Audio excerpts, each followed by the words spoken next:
welcome din tayo ngayon ng Year of the Tiger. No? Ang Tiger, symbolism, itong coming New Year 2021, ay strength, courage, po, determination, at pagmahal sa nature po. No? And nakita nyo na, kaya this New Year makes a New Year resolution. Use the Tiger. Ayan, may mga... okay. Pare, tayo pa isa Toronto, pa ako din, bata din pala ako. No? Okay.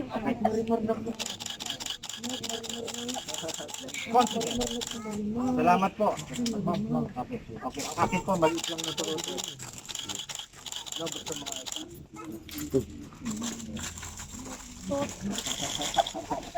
Sinain mo na, no?